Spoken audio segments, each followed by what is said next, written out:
영상에서 확인하신 대로 경제적인 불평등이 전 세계적인 문제입니다. 전 세계적으로 아주 소수의 사람들이 대다수의 부를 가져가고 있죠. 상위 1%의 사람들이 사실상 전 세계 부의 절반 가까이를 이미 소유하고 있고요. 하위 80%의 사람들은 거의 아무것도 가지고 있지 않습니다. 극단적인 양극화가 전 세계적인 스케일로 이미 일어나고 있을 뿐만 아니라 이러한 경향이 날이 가면 갈수록 심화되어 가고 있는 것 같아 보입니다. 방금 영상에서 보신 통계 자료는 2013년에서 2014년에 해당하는 자료들입니다. 더 최근에 영상화된 자료들을 구하려고 했는데 찾을 수가 없었고요. 한 5년 정도 이제 더 지나갔는데요. 우리가 방금 봤던 영상보다 상황이 더 심각해졌을까요? 아니면 좀 더 나아졌을까요? 더 심각해졌습니다. 프랑스의 경제학자 토마 피케티가 21세기 자본이라는 책에서 자본을 가지고 있는 이들이 그렇지 않은 이들보다 언제나 더 부자가 될 수밖에 없다는 것을 입증해서 주목을 받았습니다. 이미 자본을 가지고 있는 사람들이 그 자본으로 얻는 투자 수익률의 증가율이 다른 방법으로 소득을 얻는 사람들의 그것보다 더 항상 높기 때문에 17세기 이래로 늘 높아왔기 때문에, 다시 말하면 자본 수익률이 전체 성장률, 경제 성장률보다 언제나 높기 때문에 결국 우리가 살고 있는 세상은 이미 돈을 가지고 있는 사람들이 계속 더 많이 가져갈 수밖에 없는, 그렇게 세팅이 되어 있는 세상이라는 것을 밝혀낸 것이죠. 구조적으로 그렇게 짜여 있다는 것입니다. 이런 구조 속에서 가진 것이 지금 없는 사람들은 계속 없을 수밖에 없는 것이죠. 이건 우리와 거리가 먼 다른 나라의 이야기가 아닙니다. 대한민국에서 소득 하위 10%에 해당하는 사람들이 중산층이 되기 위해 몇 년 정도 걸릴까요? 올해 초에 나온 통계에 의하면 평균적으로 150년이 걸린다고 합니다. 된다는 겁니까? 못 된다는 겁니까? 못 된다는 겁니다.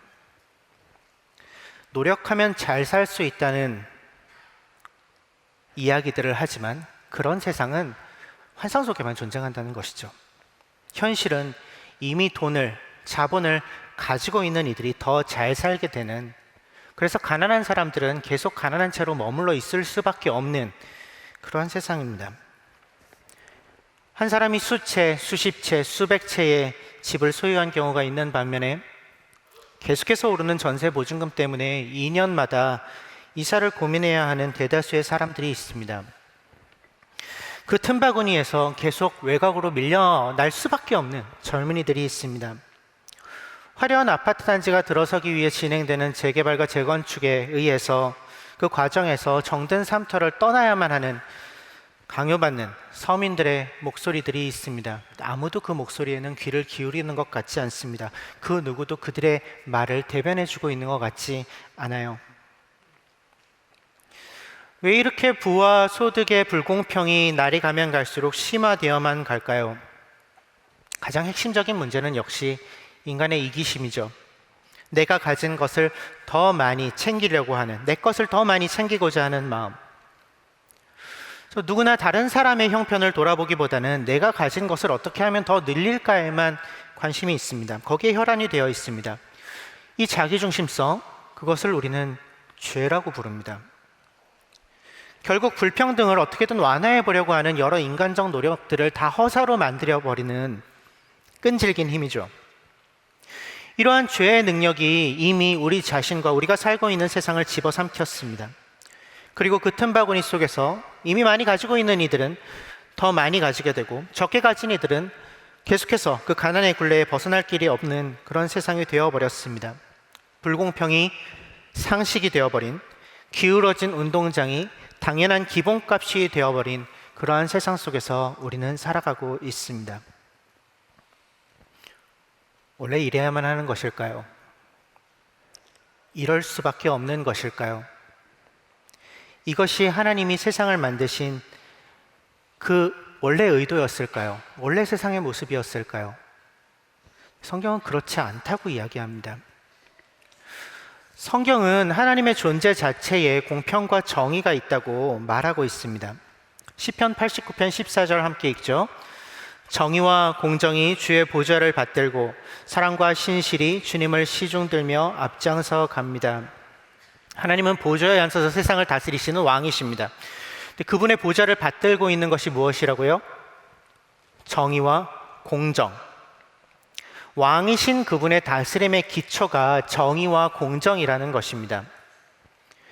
그래서 성경은 하나님이 지금도 그 정의와 공정으로 세상을 다스리고 계신다고 끊임없이 선언합니다. 시편에 많이 나오는 말씀들이죠. 여러 구절에서 이런 말씀들을 찾아볼 수 있습니다. 정의는 무엇일까요?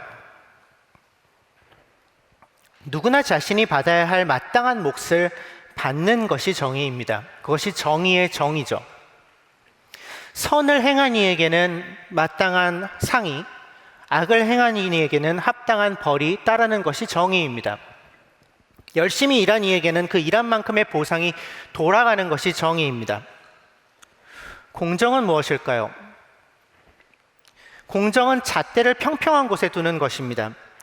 정의가 아닌 다른 잣대에 의해 판단의 기준이 왜곡되지 않는 것이 공정이요 공평입니다. 다른 기준이 아니라 오직 하나님이 보시는 기준으로만 모든 것을 판단하는 것이 공정입니다. 어떤 사람이 권력을 가지고 있던 그렇지 않든, 부를 많이 가지고 있던 그렇지 않든 그 여부가 정의를 판단하는 기준에 영향을 미치지 않는 것이 공정이요 공평입니다. 하나님은 정의의 하나님이십니다. 누구나 마땅히 자기가 받아야 할 몫을 받도록 하시는 분이십니다. 하나님은 공평하신 하나님이십니다. 힘이 있거나 그렇지 않거나, 많은 것을 가졌거나 그렇지 않거나, 그러한 것들에 의해 잣대를 달리하시지 않으시는 분이십니다. 그분은 정의로 세상을 심판하시고 공평으로 세상을 다스리시는 왕이십니다. 그래서 하나님께서는 그분을 따르는 그분의 백성들에게도 공평과 정의를 이루며 살라고 요청하십니다. 예레미야 22장 3절 함께 읽겠습니다. 나 주가 말한다. 너희는 공평과 정의를 실천하고 억압하는 자들의 손에서 고통받는 사람들을 구하여 주고 외국인과 고아와 과부를 괴롭히거나 학대하지 말며 이곳에서 무죄한 사람의 피를 흘리게 하지 말아라. 너희는 공평과 공의를 실천해라. 그 공평과 정의를 실천할 것을 요청하시면서 하나님은 억압받는 자들을 구하라고 동시에 명령하십니다. 성경에 특별히 고아와 과부라고 대표되고 있는데요. 사회적 약자들이죠. 특별히 경제적 약자들입니다. 그들을 괴롭히지 말라고 명령하십니다. 착취하고 못살게 구지 말라는 것입니다. 그들이 가진 것을 빼앗지 말라는 것입니다. 또 무죄한 사람이 피 흘리는 일이 없도록 해야 한다는 것입니다. 즉 억울한 판결을 받는 일이 없게 해야 한다고 하시는 것이죠. 이것이 하나님의 명령입니다. 무슨 말인가요? 어떠한 이유에서든지 사회적인 약자가 된 이들을 더 착취하지 말라는 것이죠. 그것이 아니라 그들이 인간답게 살기 위해 필요한 것들을 공급하여 주는 것이 하나님이 원하시는 공평과 정의라는 것입니다. 온갖 착취의 구조 속에서 아무리 약자라고 하더라도 자기가 마땅히 받아야 할 만한 몫을 받아가지 못하는 사람이 없도록 하는 것이 하나님이 바라시는 공평과 정의라는 것이죠. 조금이라도 억울한 이가 생기지 않도록 하는 것이 하나님이 원하시는 공평과 정의라는 것입니다. 누구든 땀 흘려 일하면 그 일한 만큼의 대가를, 그 정당한 대가를 받을 수 있는 그러한 세상, 어떤 직업을 가졌던 열심히 자신의 일을 해내면 그것으로 충분히 먹고 살 수 있는 그러한 세상, 심지어 일할 수 없는 자들조차도 사회적 배려에 의해서 기본적인 필요를 충분히 공급받는 고아와 과부, 나그네, 외국인들로 대표되는 그런 사회적 약자들이 차별받거나 학대받지 않는 세상, 이러한 세상이 하나님이 원래 만드신 세상의 모습입니다. 공평과 정의로 다스려지는 세상의 모습이죠. 하나님은 그분의 백성들이 이러한 세상에서 살기를 원하십니다. 우리가 경험하는 현실과 너무 다르지 않나요? 도대체 하나님이 만드신 이 세상에 어떤 일이 일어난 것일까요? 창세기 3장에 사람의 첫 번째 범죄인 선악과 사건이 등장합니다. 선악과는 피조물인 사람이 하나님을 창조주요 왕으로 여긴다는 징표였죠. 그 선악과를 먹지 않는 한 사람이 하나님을 하나님으로 여긴다는 그런 증거였습니다. 그런데 사람은 그 선악과를 먹죠. 자신이 하나님처럼 되려고 하나님이 정하신 규칙을 파괴합니다. 이것이 인간의 첫 번째 범죄였습니다. 이 범죄 이후에 하나님은 첫 번째 인류에게 그 죄의 대가를 선고하십니다. 그 일부가 강의 안에 있는 창세기 3장 17절과 18절에 있는데요. 함께 읽죠. 이제 땅이 너 때문에 저주를 받을 것이다. 너는 죽는 날까지 수고를 하여야만 땅에서 나는 것을 먹을 수 있을 것이다. 땅은 너에게 가시덤불과 엉겅퀴를 낼 것이다. 땅이 저주를 받았다는 것입니다. 죽는 날까지 수고를 해야 땅에서 나는 것을 먹을 수 있는데, 수고를 하면 땅에서 먹을 것만 나는 것이 아니라 뭐가 난다고요? 가시덤불과 엉겅퀴가 난다고요. 그러니까 수고한 만큼의 대가를 가져갈 수 없다고, 그러한 땅이 이미 되었다고 하나님 말씀하십니다. 땀 흘리며 수고해도 수고한 만큼의 곡식을 얻을 수 없는 땅, 가시덤불과 엉겅퀴가 나는 땅이 인간의 범죄 이후에 사람이 살아가야 할 땅의 현실이 되었습니다. 이전엔 그렇지 않았다는 것이죠. 이전에는 노동한 만큼의 대가가 그대로 주어지는 온전한 정의가 실현된 세상이었다는 것입니다. 근데 이제 저주를 받아 마땅히 일한 만큼의 대가를 얻을 수 없는 정의롭지 못한 세상, 깨어진 세상, 불공평한 세상이 된 것입니다. 이런 불공평한 세상에서 어떤 일이 일어날까요? 힘을 가진 사람과 그렇지 않은 사람이 나뉘어집니다. 그리고 그들 사이에 억압과 착취의 구조가 생겨납니다. 창세기 3장에 바로 이어지는 창세기 4장에는 이러한 세상, 이런 깨어진 세상을 살아가게 된 사람들이 등장합니다. 그 중에 단연 두드러지는 인물은 가인의 후손 중에 한 명인 라멕입니다. 라멕이 이렇게 노래합니다. 아다와 실라는 내 말을 들어라. 라멕의 아내들은 내가 말할 때 귀를 기울여라. 나에게 상처를 입힌 남자를 내가 죽였다. 나를 상하게 한 젊은 남자를 내가 죽였다. 가인을 해친 벌이 7갑절이면 라멕을 해치는 벌은 77갑절이다. 이 라멕의 노래는 성경에 기록된 두 번째 노래입니다. 첫 번째 노래는 세상이 망가지기 전에 아담이 그의 아내를 처음 만났을 때 불렀던 노래였습니다. 이제야 나타났구나 이 사람. 뼈도 나의 뼈, 살도 나의 살. 그 기쁨과 탄성, 내 몸과 같이 사랑할 너를 만나며 터져나온 그 기쁨의 노래가 첫 번째 노래였다면, 두 번째 노래는, 라멕의 노래는 이미 깨어져 버린 세상 속에서 자기보다 힘이 약한 이를 힘으로 찍어 누르며 그것을 자랑하며 의기양양하게 부르는 노래입니다. 나에게 상처 입힌 이를 죽여버리는 것이 어느새 자랑거리가 되어버린 세상 속에서 다른 이가 나에게 잘못한 것을 77배로 갚아주는 잔혹한 복수를 정당화하며 부르는 노래가 라멕의 노래입니다. 이런 세상이 되어버린 것이죠. 이렇게 깨어진 세상은 어떤 세상입니까? 힘이 지배하는 세상입니다. 권력을 더 가져야 자기 목소리를 낼 수 있는 세상이죠.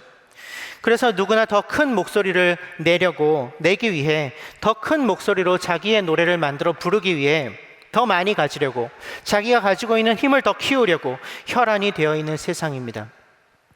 내가 가지고 있는 것을 어떻게든 지키고 어떻게든 더 늘리고, 그 과정 속에서 억울한 사람들이 생긴다는 것은, 빼앗기는 사람들이 생긴다는 것은, 착취당하는 사람들이 생긴다는 것은 어떻게든 외면하는, 무심하게 눈 돌려버리는 그러한 세상. 그래서 약한 자들이 그들의 목소리를 내지 못하는 것이 그저 상식이 되어버린 불공평한 세상입니다. 이것이 깨어진 세상의 모습입니다. 성경이 이야기해주고 있고요. 우리가 지금 그 세상 속에 살고 있습니다. 이런 불공평한 세상 속에서, 깨어진 세상 속에서 우리는 그저 피해자인가요? 적게 일하고 많이 벌려고 할 때, 불로소득을 목표로 하는 행동들에 참여할 때, 네트워크 마케팅이라고 부르는 다단계들이 주로 여기에 많이 해당됩니다. 생계를 위한 적당한 정도의 수익을 얻는 것을 넘어서는 부를 더 축적하기 위해 부동산 투기에 동참할 때, 그래서 그 과정 속에 나와 연결된 이들, 가깝게든 멀게든 연결된 이들의 삶을 더 윤택하게 만들기보다는 그들의 삶을 더 팍팍하게 만드는 데에 연결되는 모든 결정을 우리가 내릴 때, 우리 또한 이 불공평한 세상, 이 깨어진 세상의 구조를 고정하고 더 나아가 악화시키는 일에 동참하는 것입니다. 애써 보지 않으려고 하지만 이 세상의 논리가 그렇다고, 다 그렇게 산다고 변명해 보려 하지만 되묻지 않을 수가 없습니다. 그것이 하나님의 공평인가요? 세상의 공평이 아니라, 세상의 공평은 가진 사람이 더 많이 가지는 게 세상의 공평이에요. 세상의 정의는 이미 힘을 가진 이들이 더 많은 것들을 가지는 것이 아무렇지 않은 것이, 그것이 정의예요. 그것이 마땅히 이루어져야 하는 정의입니다. 하지만 그것이 하나님의 정의입니까? 우리가 아무렇지 않게 참여하고 있는, 어떻게든 거기에 껴보고 싶어하는 그 질서가 하나님의 질서인가요? 되묻지 않을 수가 없습니다. 우리는 서로에 대해 끊임없는 탄성과 기쁨으로 너를 내 몸처럼 사랑하겠다고 고백하는 아담의 노래를 부르고 있습니까? 아니면 남보다 더 큰 힘을 가지고 있는 것을 자랑하면서, 깨어진 세상 속에서 누군가를 찍어 누르는 것을 자랑하면서, 남보다 더 많은 것을 누리고 있는 것을 내세우면서 그렇게 라멕의 노래를 부르고 있지는 않습니까? 아니, 최소한 그런 노래를 부르고 싶어 하지는 않습니까? 지금 내가 부르기를 원하는 노래는 어떤 노래인가요? 하나님이 이 깨어진 세상의 모습을 보며 어떤 마음을 가지고 계실까요? 하나님이 깨어진 마음으로 이 깨어진 세상을 보고 계십니다. 누구보다 더 큰 안타까움을 느끼고 계십니다. 더 나아가 분노하십니다. 출애굽기 22장 22절에서 24절 같이 읽겠습니다. 시작. 너희는 과부나 고아를 괴롭히면 안 된다. 너희가 그들을 괴롭혀서 그들이 나에게 부르짖으면 나는 반드시 그들의 부르짖음을 들어주겠다. 나는 분노를 터뜨려서 너희를 칼로 죽이겠다. 그렇게 되면 너희 아내는 과부가 될 것이며 너희 자식들은 고아가 될 것이다. 이것이 정의와 공평이 사라진 세상, 힘의 논리만 살아남은 깨어진 세상에 대해 하나님이 쏟아내시는 그분의 마음입니다. 깨어진 세상, 그래서 불공평한 세상에서는 필연적으로 강자와 약자가 생겨난다고 말씀드렸습니다. 힘을 가진 사람이 더 큰 힘을 점점 더 많이 가지고, 힘이 없는 이들은 그 가진 것마저 빼앗기는 일이 비일비재하게 일어나는 세상이 깨어진 세상입니다. 약육 강식의 논리가 인간의 세상조차 지배하게 되는 것이죠. 그래서 가장 약한 자들, 성경에서는 고아와 과부로 대표되는 가장 약한 자들이 가장 큰 고통을 당하게 됩니다. 이러한 세상에 하나님이 분노하십니다.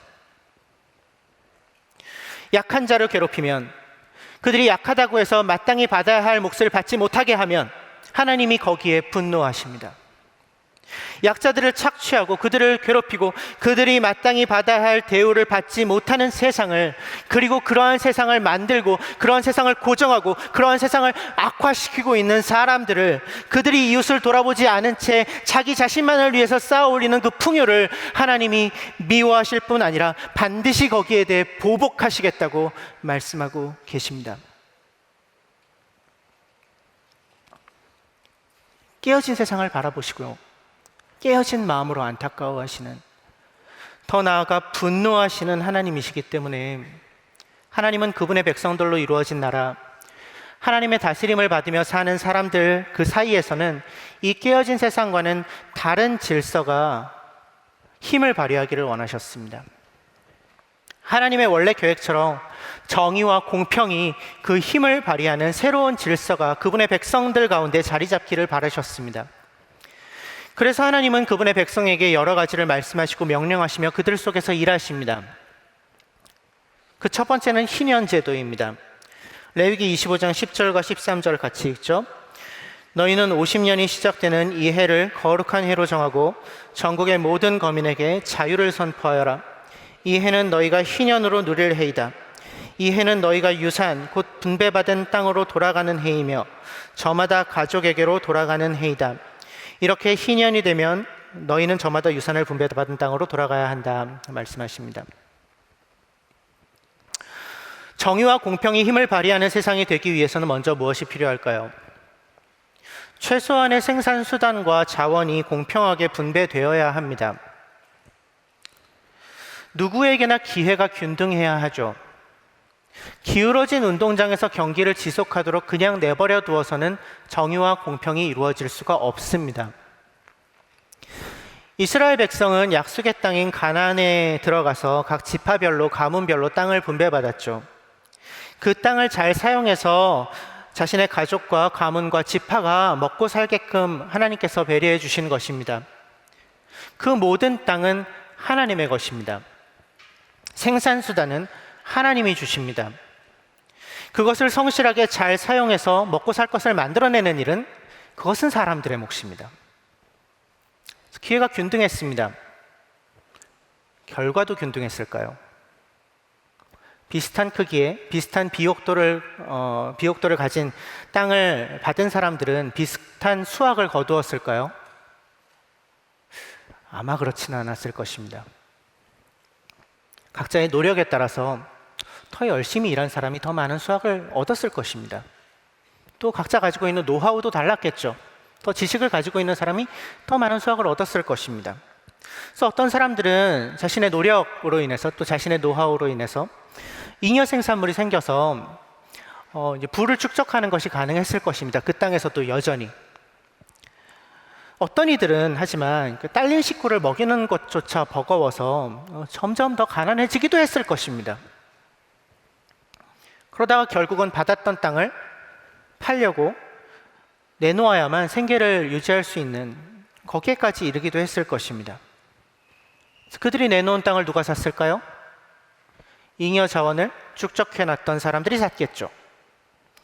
그렇게 부유한 이들이 점점 더 땅을 많이 가지게 되고 점점 더 많은 생산수단을 가지게 되고 그래서 점점 더 부자가 되어 갔을 것입니다. 그들 사이에서도 여전히. 중요한 지점이 이것입니다. 그렇게 부자가 된 이들이 계속 부자로 살고 대대손손, 가난한 이들은 계속 가난한 채로 생산수단마저 이미 빼앗겼기 때문에 사실 부자가 될 수 있는 기회는 완전히 박탈된 채 그냥 그 상태로 계속 머물러서 대대손손 그 부와 그 가난을 물려주도록 내버려두는 것이 하나님의 뜻이었을까요? 아닙니다. 이것이 중요한 지점입니다. 50년의 시간이 지나면 희년이 찾아옵니다.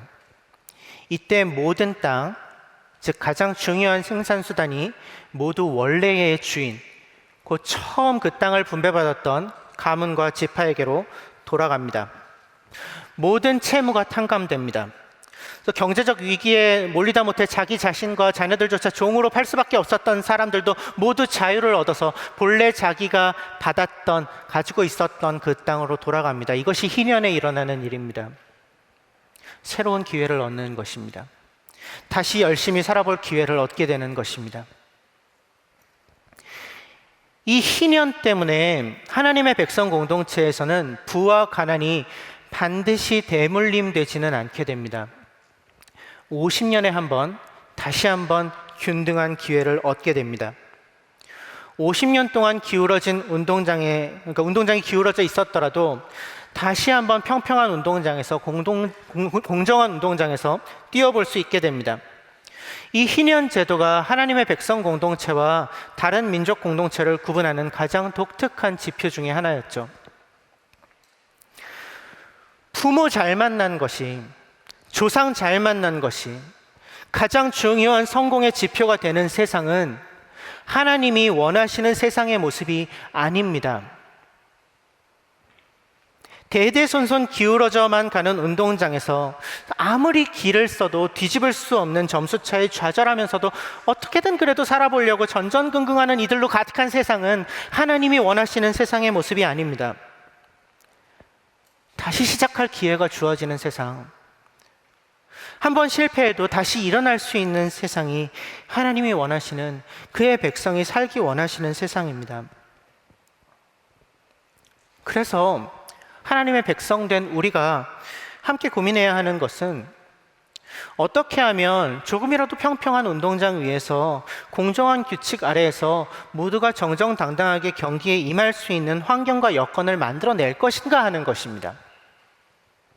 내가 지금 유리한 위치에 있다고 해서 계속해서 그 구조를 강화해 나가는 데에 동참하는 것이 아니라 비록 내가 손해를 보더라도 어떻게 하면 조금 더 평평한 경기장을 만들어낼 것인가 하는 것이 하나님 나라 백성들에게 주어진 굉장히 중요한 과제라는 것입니다.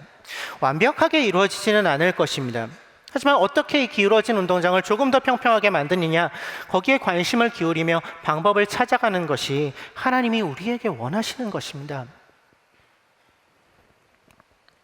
그래서 하나님의 법은 아니지만 우리가 살고 있는 대한민국의 세법에 따라서 증여세나 상속세를 성실하게 납부하는 것, 매우 신앙적 행위일 수 있습니다. 희년의 정신을 조금이라도 실천하는 일이 되겠죠. 뿐만 아니라 이 기울어진 운동장을 조금이라도 평평하게 만들기 위해 조금 더 적극적인 여러 행동들에 동참할 수도 있을 것입니다. 자본주의의 정신이 아니라 성경의 정신, 하나님의 정신, 희년의 정신을 가지고 더불어 함께 공평한 세상 속에서 살아가는 꿈을 꾸며 그러한 세상을 만들어 가는 것이 하나님이 지금 하고 계신 공평과 정의에 동참하는 일입니다. 이미 이루어진 하나님 나라를 지금 여기에서 살고 있는 사람들의 삶입니다. 하나님이 불공평한 세상 속에서 일하시는 두 번째 방법은 그분의 백성들이 서로 소유를 나누는 공동체를 형성하는 것이었습니다. 신명기 말씀을 읽죠. 너희는 매 3년 끝에 그 해에 난 소출의 11조를 다 모아서 성 안에 저장하여 두었다가 너희가 사는 성 안에 유산도 없고 차지할 목도 없는 레위 사람이나 떠돌이나 고아나 과부들이 와서 배불리 먹게 하여라. 너희가 밭에서 곡식을 거둘 때에 곡식 한 묶음을 잊어버리고 왔거든 그것을 가지러 되돌아가지 말아라. 너희는 올리브나무 열매를 딴 뒤에 그 가지를 다시 살피지 말아라. 너희는 포도를 딸 때에 따고 난 뒤에 남은 것을 다시 따지 말아라. 그 남은 것은 외국 사람과 고아와 과부의 것이다.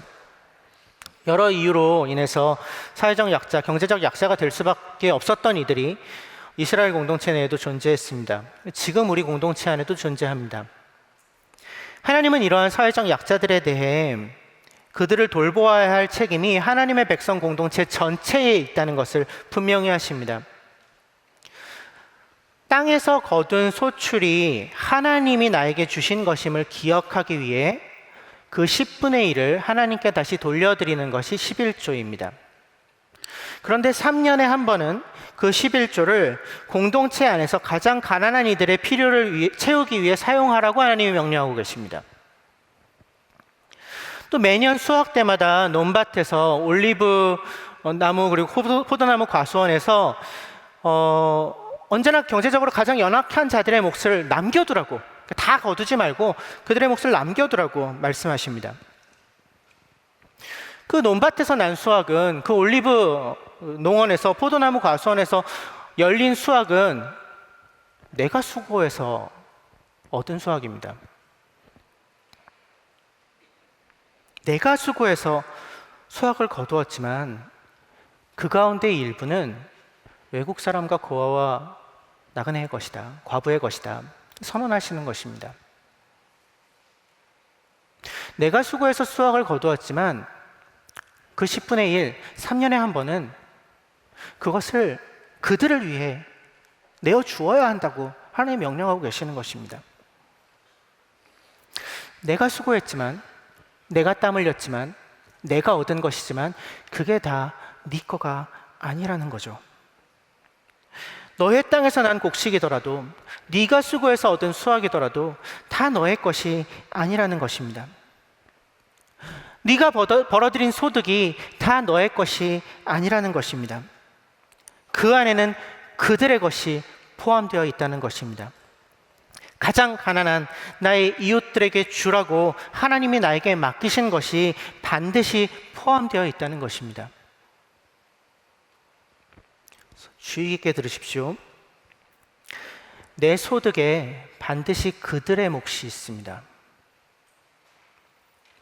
내가 쓸 것 다 쓰고, 내가 누릴 것 다 누리고, 내가 사고 싶은 것 다 사고, 내가 가고 싶은 여행 다 가고 나서 남은 돈을 그들에게 내 거를 이렇게 내주는 것이 아니라 이미 내가 벌어들인 그 소득 가운데 내가 쓸 수 없는 그들을 위하여서 하나님이 나에게 맡겨주신 몫이 포함되어 있다는 것입니다.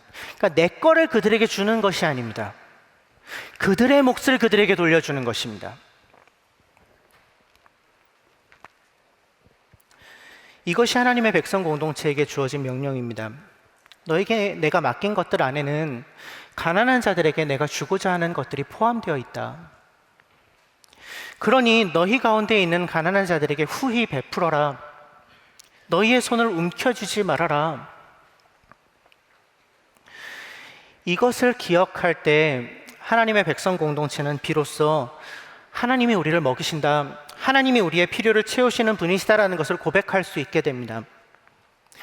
오직 나눔을 통해서만, 내 힘만으로, 내 능력만으로, 내가 가지고 있는 것만으로 내가 살아갈 수 없다는, 하나님이 나와 함께 하셔야, 하나님이 나에게 무언가를 주셔야 내가 살 수 있다는 고백이 완성됩니다. 언제요? 내가 하나님이 나에게 주신 것을 나눌 때, 그 안에 있는 그들의 몫을 내어줄 때.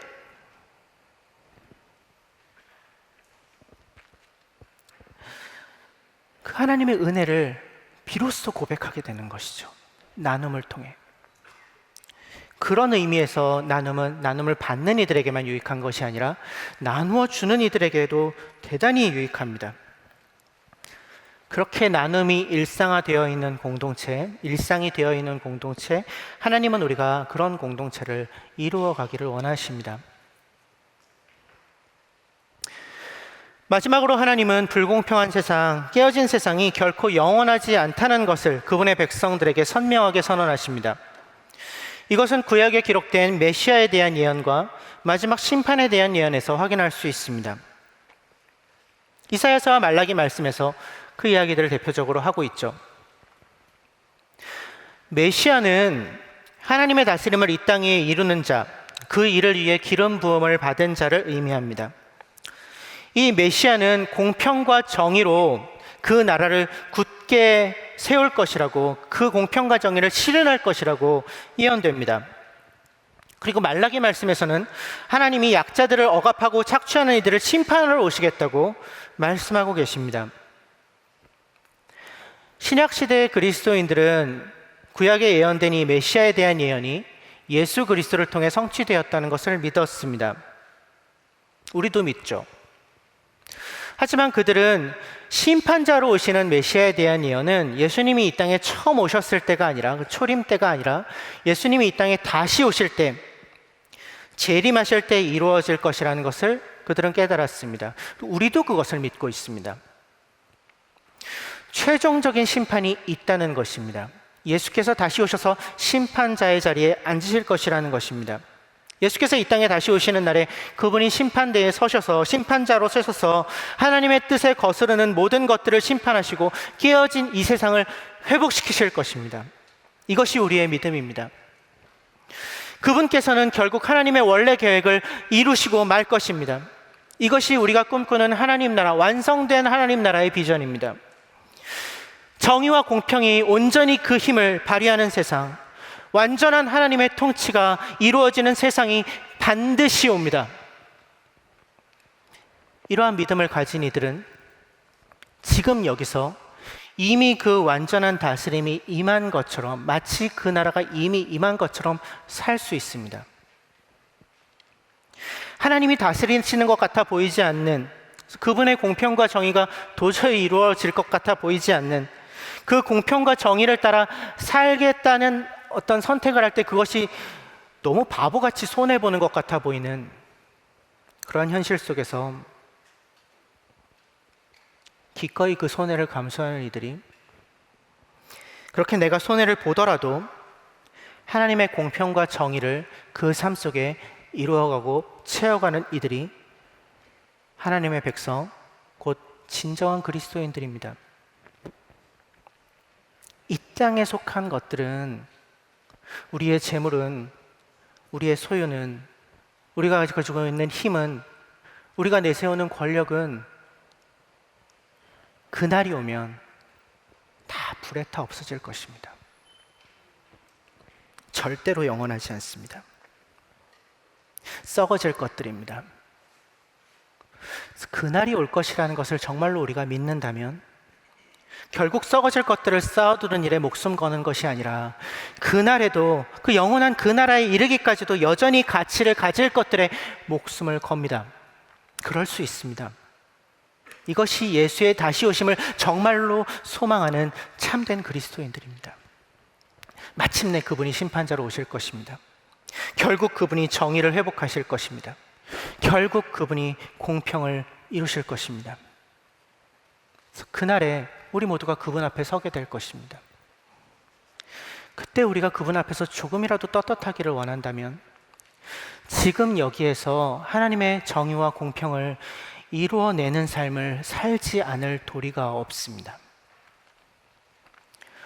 우리가 최종적인 구원을 얻었다는 것을, 그리스도의 죽으심과 부활이 우리를 그 구원으로 이끄시는 하나님의 일하심이었음을, 그래서 온전히 은혜로 우리가 그 구원을 받았다는 것을 받아들인 그리스도인들은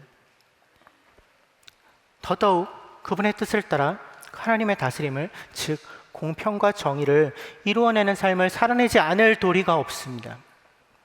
이것이 우리에게 요청되는 삶의 모습입니다. 마지막 때를 소망하는 사람들의 삶의 모습이죠. 그래서 우리는 다르게 살아갑니다. 다르게 살 수 있습니다. 세상과는 다른 삶을 살아갑니다. 그러기 위해 먼저 기억하고 또 주의해야 할 것들이 있습니다. 기억하십시오. 세상은 끊임없이 네가 번 돈 다 네 거라고 얘기합니다. 너의 욕망에 충실하라고 속삭입니다. 누릴 수 있는 것들 다 누리라고 이야기합니다. 결국 너 자신을 위해서 모든 것 쌓아두는 것 괜찮다고 말합니다. 너 자신에게 오롯이 투자하라고, 그게 똑똑한 거라고 말합니다. 거짓말입니다. 그것을 기억하십시오. 무엇이 거짓이고 무엇이 진실인지를 기억하십시오. 성경의 진리는 명확합니다. 내가 지금 가지고 있는 것들, 내가 지금 누리고 있는 것들은 다 하나님의 것입니다. 그분이 잠시 나에게 맡기신 것입니다. 그것들에는 그래서 반드시 책임이 따릅니다. 내가 가진 것이 다 내 것이 아닙니다. 내 것이라고 주장할 수 없습니다. 내가 번 돈 다 내 거라고 할 수 없습니다. 내 마음대로 나만을 위해 그것들을 다 쓸 수 없습니다. 그 모든 것의 주인이 내가 아니라 하나님이시기 때문에 그렇습니다. 이것을 기억하십시오. 또한 주의하십시오. 이미 기울어져 있는 운동장을 더 기울이는 일에 동참하지 않도록 주의하십시오. 더 쉽게 더 많은 돈을 벌고자 하는 그런 마음이 우리에게 있지 않나요? 더 쉽게 더 많은 돈을 버는 것, 그것은 세상의 정의이지만 하나님의 정의는 아닙니다. 내가 더 쉽게 더 많은 돈을 벌기 위해서는 자기가 가지고 있는 것마저 빼앗겨야 하는 사람이 있습니다. 내 눈에 보이지는 않지만 그 끝에 꼬리에 꼬리를 물고 추적하면 그들이 반드시 있어요. 우리가 살고 있는 세상은 닫힌 세상이잖아요. 닫힌 개잖아요. 제로섬 게임이잖아요. 누군가 더 많이 가져가려면 누군가 자기가 가지고 있는 걸 빼앗길 수밖에 없는 세상이에요. 그래서 우리가 더 쉽게 더 많은 돈을 벌고 싶은 그 마음을 가지고 그 방향으로 움직이려고 할 때 우리는 의도하지 않더라도 이 불공평과 착취의 구조에 동참하는 것입니다. 그 안으로 들어가는 것이죠. 주의하십시오. 하나님이 원하시는 정의와 공평이라는 그 저울에 반대쪽에 여러분의 삶을 놓지 않도록, 그래서 기울어진 운동장을 더 기울이는 일에 내가 보탬이 되지 않도록, 나로 인해 내가 더 많은 것을 가지려는 그 이기심으로 인해 억울함을 당하는 사람이 없도록 늘 주의하십시오. 조금 더 적극적으로 우리가 가진 것을 나누고 공평과 정의를 이루기 위한 행동에 구체적으로 참여하는 것이 필요합니다. 우리는 우리가 가지고 있는 것을 나눔으로써, 그렇게 나눔의 공동체를 함께 세워감으로써 공평과 정의를 이루시는 하나님의 일하심에 동참할 수 있습니다. 모든 물질의 주인은 하나님이십니다. 하나님이 그리고 내게 주신 것에는 반드시 다른 이에게 가야 할 몫이 있습니다. 그것을 무시한 채 내 모든 것을 나만을 위해 사용하는 것은 하나님의 것을, 그리고 그들의 것을 도둑질하는, 훔치는 것입니다. 그들에게 가야 할 몫마저 내가 다 차지하는 것, 도둑질입니다. 도둑이 되지 마십시오. 내가 번 소득과 내가 가지고 있는 소유 중에는 내가 다 누려야 되는 것, 내가 다 누릴 것이 아니라 그들에게 가야 할 몫이 반드시 있습니다. 그것이 얼마나 될지 정직하게 헤아리십시오. 하나님 앞에서 정말 정직하게 헤아려 보십시오. 내 소득 중에 그들의 몫이 얼마인가? 그건 정말 하나님 앞에서 내가 씨름하면서 결정해야 되는 문제입니다. 그리고 더 적극적으로 그들의 것을 주십시오. 내가 가진 것들을 적극적으로 나누면 무슨 일이 일어날까요? 더 정확하게 내가 가지고 있는 그들의 몫을 더 적극적으로 그들에게 주면 어떤 일이 일어날까요? 하나님이 당신의 자녀를 먹이시고 입히시고 지키신다는 그 말씀이 현실이 됩니다. 이 땅 위에 존재하는 그리스도의 몸, 즉 그리스도의 물리적 실체인 교회를 통해서 하나님이 당신의 백성을 먹이시고 입히시고 그 필요를 채우는 일들이 가장 구체적으로 가장 빈번하게 일어납니다. 내가 교회에 속한 이들을 직접 도울 수도 있겠고요. 또는 교회가 그런 일을 할 수 있도록 내가 위임할 수도 있겠습니다. 우리의 헌금이 그렇게 사용되겠죠. 결국 우리 모두가 내 소유에 포함되어 있는, 내 소득에 포함되어 있는 그들의 몫을 적극적으로 나눌 때 우리의 그 행동을 통해, 그 나눔의 행동을 통해 나눔의 공동체가 형성되는 것이죠. 그 공동체를 통해 내가 가진 것들을 나누는 것이 이루어지는 그 순간 우리는 우리 자신도 하나님의 다스림을 받으며 산다는 것을, 하나님의 먹이심과 입히심의 은혜를 입고 있다는 것을 비로소 확인할 수 있습니다. 그리고 실제로 나 자신이 그 하나님의 먹이심과 입히심을 필요로 하는 그러한 상황이 왔을 때 공동체를 통해서 나에게 공급하여 주시는 그분, 나의 필요를 채우시는 그분, 그 하나님, 아버지 되신 하나님을 실제적으로 경험할 수 있게 됩니다. 여기에 있는 우리 한 사람 한 사람이, 여기에 있는 모두가 그런 나눔의 삶을 산다면 우리 모두 생존에 대한 두려움 없이 살 수 있습니다. 이 불공평이 가득한 세상 속에서도 우리 모두가 정말 하나님만 의지하며 살 수 있구나라는 것을 실제로 경험할 수 있습니다. 정의와 공평을 더 적극적으로 이루기에는 위해 공동체를 세워가고 나눔의 공동체를 세워가고 또 다른 어떤 일들에 참여하는 것도 가능하겠습니다. 그러려면 참여하기 전에 먼저 좀 질문해야 되겠죠. 내가 정말 무엇을 따르고 있는가? 자본주의의 원리인가? 이 세상의 원리인가? 아니면 하나님의 원리인가? 하나님의 정의인가? 끊임없이 질문해야 합니다. 세계관의 싸움입니다. 세상을 어떻게 볼 것이냐에 대한 싸움이에요. 아치하는 순간에 우리는 이 세상의 원리들에 휩쓸려 가기 마련입니다. 세상의 원리를 따라 사는 것이 우리가 살고 있는 이 땅의 그냥 기본값이기 때문에 정신 차리고 있지 않으면, 끊임없이 질문하는 것을 멈추면 우리는 그냥 그렇게 따라 살게 됩니다. 그게 너무 자연스럽게 우리에게 이루어집니다. 그래서 이 세상의 원리와 다른 삶을 만약에 우리가 산다고 한다면 굉장히 많은 에너지를 들여야 합니다. 굉장히 많은 에너지를 들여서 질문해야 하고요. 굉장히 많은 에너지를 들여서 참여해야 합니다. 그래서 먼저 에너지를 들여 질문하십시오. 내가 정말 관심을 두고 있는 것이 무엇인가? 나의 소유를 더 쌓아가고 그 재물로 나의 안전을 보장받고자 하는 것인가? 아니면 정말로 내가 말만이 아니라 정말로 하나님을 의지하며 살아가는 것을 알아가고 배워가는 일, 거기에 내가 관심을 두고 있는가? 에너지를 들여 질문하셔야 합니다. 이 둘 사이에 회색 지대가 없습니다. 세상을 따라 살거나 하나님을 따라 살거나 둘 중 하나입니다. 선택의 문제입니다. 나 자신과 어떤 개인과 공동체의 차원을 넘어서서 이 세상 전체가 조금 더 정의롭고 조금 더 공평한 세상이 될 수 있도록 하는 일이 무엇인지를 찾고 그 싸움에 동참하십시오. 정치에 관심을 기울여야 합니다. 더 공정한 세상을 만들어가는 정책들을 어떤 그룹에서 주장하고 있는지 들여다봐야 합니다. 그리고 그런 정당에 우리가 가지고 있는 투표권을 행사하는 것, 신앙적 행위입니다. 민주사회의 일원으로 살아가고 있는 우리가 가장 구체적으로 세상을 바꿀 수 있는 힘이 투표로부터 나오기 때문에 그렇습니다. 또 좀 더 구체적이고 실제적으로 참여할 수 있는 방법들도 많이 있습니다. 조금만 관심을 가지고 찾아보면 수많은 방법들이 있다는 것을 찾으실 수 있을 것입니다. 이 기울어진 운동장을 조금 더 평평하게 만들기 위한, 그것을 위해 우리가 할 수 있는 일들을 찾아서 적극적으로 참여합시다. 그런데 이 과정에서 잊지 말아야 할 것들이 있습니다. 어쩌면 이게 가장 중요할지도 모르겠습니다. 첫 번째는 기도하는 것입니다.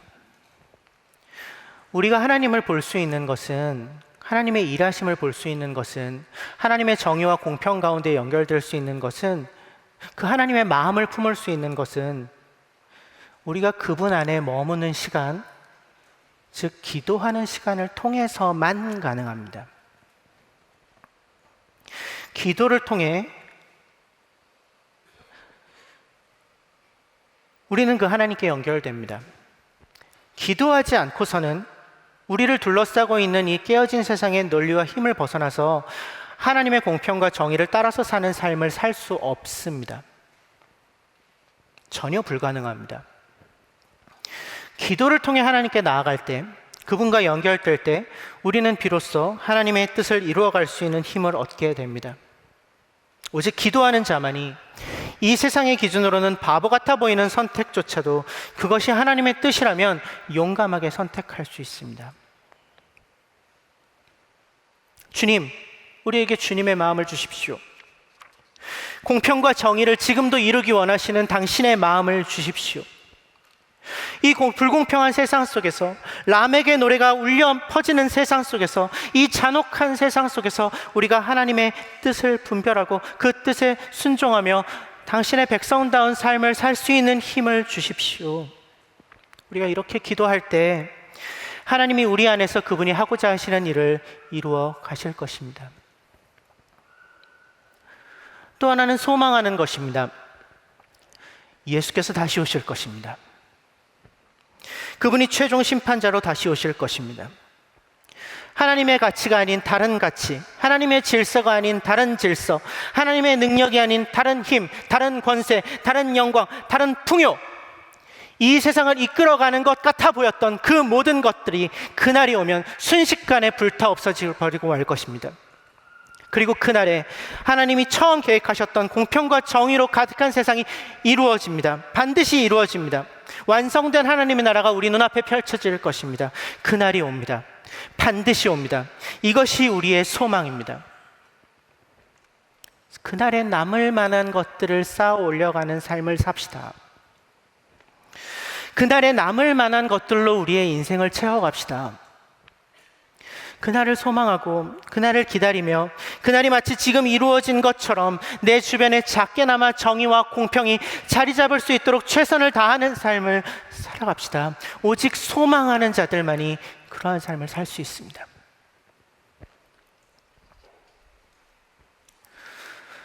여전히 불공평한 세상 속에서 결국 우리에게 필요한 것은 믿음, 소망, 그리고 사랑입니다. 세상을 정의롭고 공평하게 만드시고 지금도 정의와 공평을 이루기 위해 일하시는 하나님에 대한 믿음이 필요합니다. 마지막 날에 하나님께서 정의와 공평이 가득한 세상을 회복하실 것에 대한 소망이 필요합니다. 그래야 지금 그 공평과 정의를 이루어가기 위해 수고하고 애쓰고 나누며 그렇게 서로 사랑하며 우리가 살아갈 수 있습니다. 우리는 어떤 하나님을 믿고 있습니까? 우리가 믿는 하나님은 공평과 정의의 하나님이십니다. 그분의 백성, 그분의 몸인 교회를 통해 지금도 세상 속에서 일하고 계신 하나님이십니다. 그 하나님께서 지금 우리와 함께 하십니다.